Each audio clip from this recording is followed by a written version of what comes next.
Bienvenue dans Psaume couche par couche, un projet de CDBR. Je m'appelle John. Cette vidéo est notre coup d'œil sur le psaume 1. Le but de ces coups d'œil ou synthèse est de saisir la logique interne de ce psaume. C'est le point de départ de la compréhension d'un psaume. Nous avons intitulé le psaume 1 « Le plaisir dans l'instruction du Seigneur ». Ce psaume peint des images de plaisir afin de persuader ses auditeurs à réfléchir soigneusement à ce en quoi ils trouvent plaisir. Ce psaume emploie de nombreuses stratégies pour convaincre ses auditeurs qu'ils doivent vraiment souhaiter que leur plaisir soit dans l'instruction du Seigneur. Ce psaume commence ainsi. Heureux l'homme.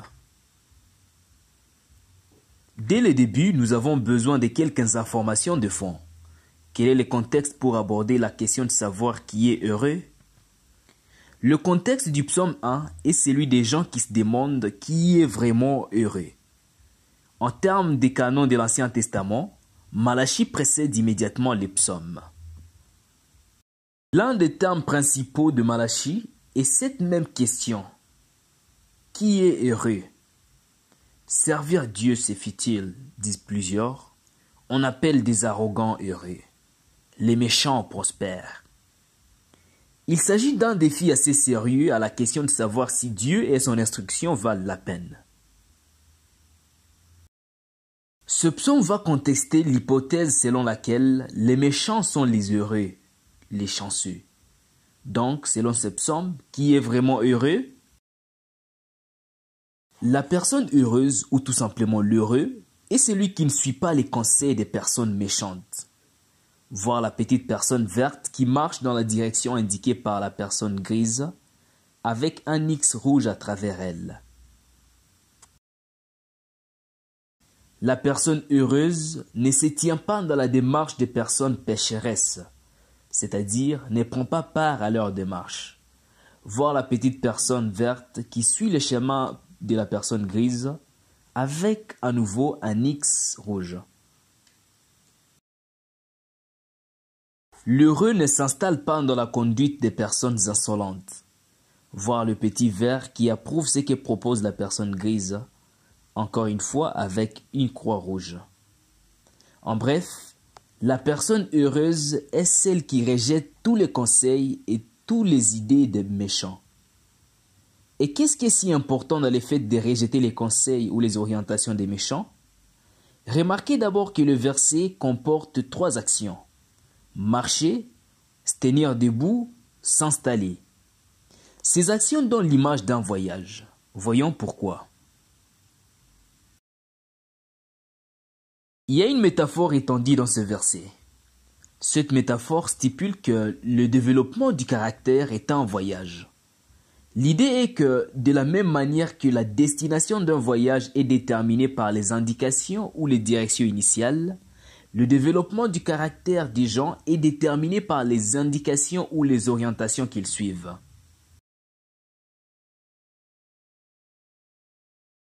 Le voyage proposé aux méchants aboutit à des gens insolents, avec l'idée de rabaisser ou de mépriser les autres. Suivre la direction des méchants aboutit à être quelqu'un qui méprise son prochain. Contrairement à l'orientation des méchants, cette personne heureuse choisit une orientation différente. Son plaisir est dans l'instruction de l'Éternel. Elle la répète même jour et nuit. Cela indique qu'il est dévoué à l'instruction de l'Éternel. Cependant, il ne s'agit pas d'un dévouement sans contexte.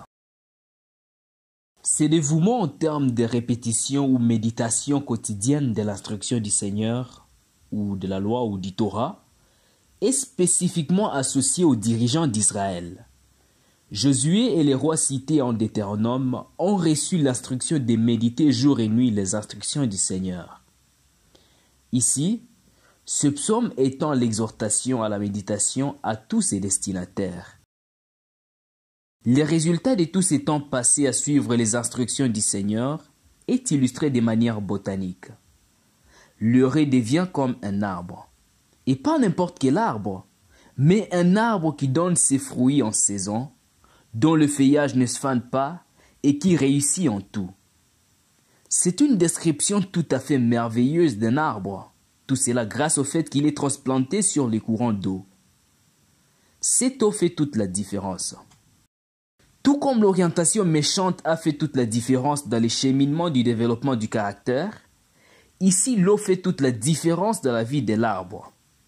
L'eau permanente mène au succès de l'arbre. Le lien, bien sûr, est que l'attention continuelle aux instructions du Seigneur apportera à la personne le même succès que l'eau apporte à l'arbre. Dans l'Ancien Testament, lorsque les arbres sont utilisés pour désigner une personne, ils ont tendance à être les symboles de rois. La poésie du psaume 1 fait à la fois allusion à un individu, un roi, auquel cette personne heureuse fait référence, et invite tous les auditeurs à se consacrer à l'instruction du Seigneur et à connaître le même succès.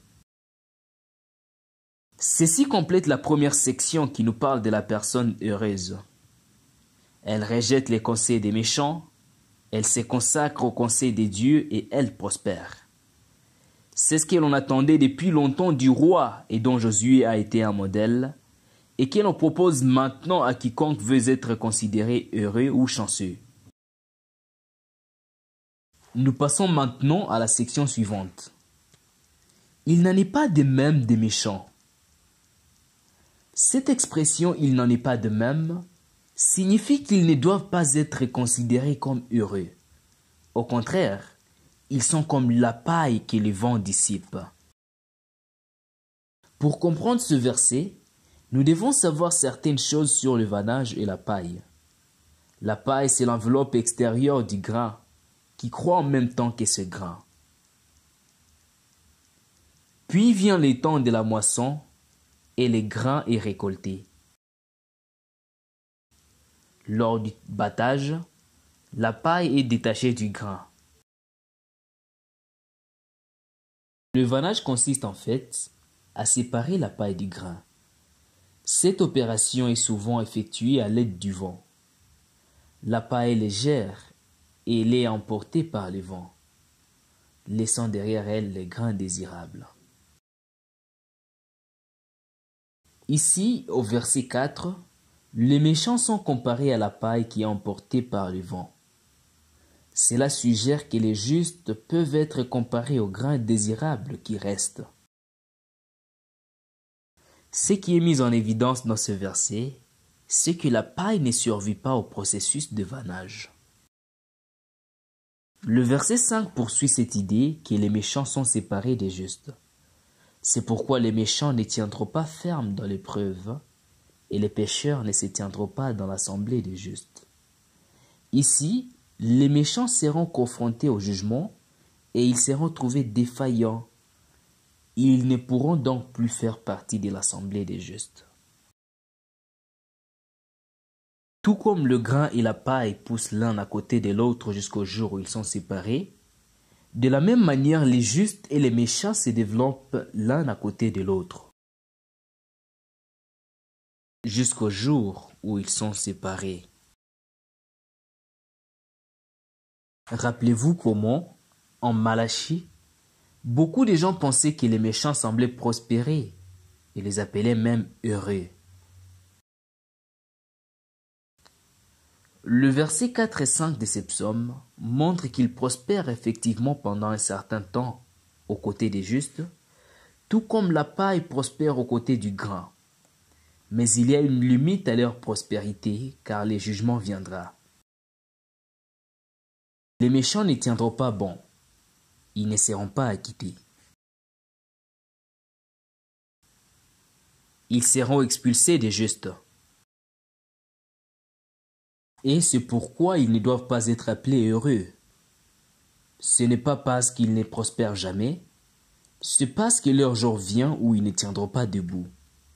Quand comme la paille, ils seront balayés car étant sans valeur. En regardant à nouveau les deux premières sections du psaume, nous constatons que les versets 1 à 3 traitent de la prospérité à long terme, qui dépend de l'assiduité à l'enseignement du Seigneur. Les versets 4 et 5 traitent de la prospérité à court terme qui aboutit à être considérée comme sans valeur et à être écartée. Le verset 6 clôt le psaume. Car l'Éternel prend soin de la voie des justes, et la voie des méchants prendra fin. Le Seigneur prend soin des siens, s'assurant qu'ils prospèrent et perdurent. Il n'agit pas de la même manière avec les méchants. Ils ont une fin. Pour les dire visuellement, nous avions nos deux équations. Celui qui se consacre à l'instruction du Seigneur et trouve la prospérité, et celui qui rejette l'instruction du Seigneur et sera exclu du peuple, et donc sera comme la paille emportée par le vent. Qu'est-ce qui fait qu'il en est ainsi? C'est le Seigneur. Il est l'autorité qui garantit que c'est la façon dont le monde fonctionne.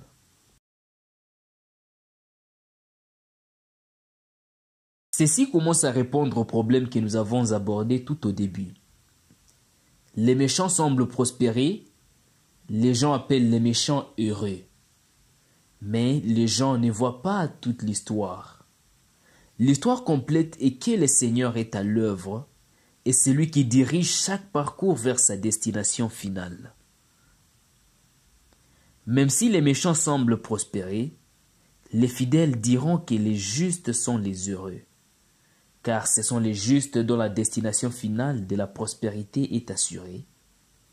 La raison est que le Seigneur veille sur les justes. Cela nous donne le psaume complet. D'abord, le psaume déclare qui est vraiment heureux, ceux qui trouveront leur chemin vers la prospérité durable. Ensuite, le psaume met en garde contre le malheureux, ceux qui auront une fin. Et chose importante, le Seigneur est l'autorité qu'il garantit. Alors qui est heureux, c'est-à-dire qui est digne d'admiration? La personne qui se consacre à l'instruction du Seigneur, pas ceux qui la rejettent. Et comment pouvons-nous en être certains? Le Seigneur lui-même le garantit. Il n'y a pas à discuter avec cette autorité. Et voilà le but de ces psaumes. Persuader l'auditoire que, contrairement à ce que peuvent dire les autres, la clé du succès, c'est le dévouement à l'instruction du Seigneur. L'heureux, digne d'admiration, ressemble à des personnages royaux qui se consacrent au Seigneur comme Josué. Mais il s'agit également d'une invitation pour quiconque à se consacrer à l'enseignement du Seigneur et à trouver le même succès. Heureux l'homme qui ne marche pas ou n'agit pas selon les conseils des méchants, ne se tient pas ou ne prend pas part à la conduite des personnes pécheresses et ne s'installe pas ou ne continue pas dans les comportements des personnes insolentes. Mais son plaisir est dans l'instruction de Yahweh. Il répète ses instructions jour et nuit.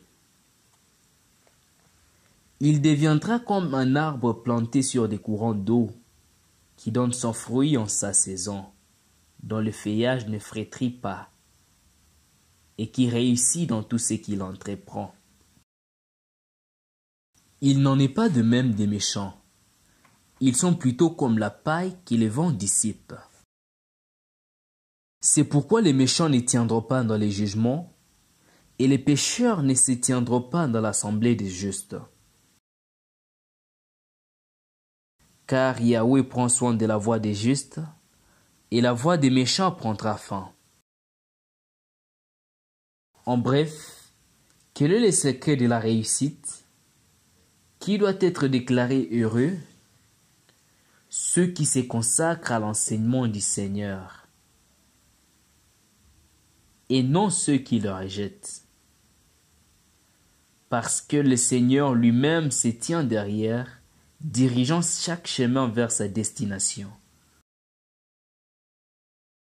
Ainsi s'achève le coup d'œil sur le psaume 1. Visitez notre site web pour plus d'informations ou pour nous contacter. Merci de nous avoir suivis.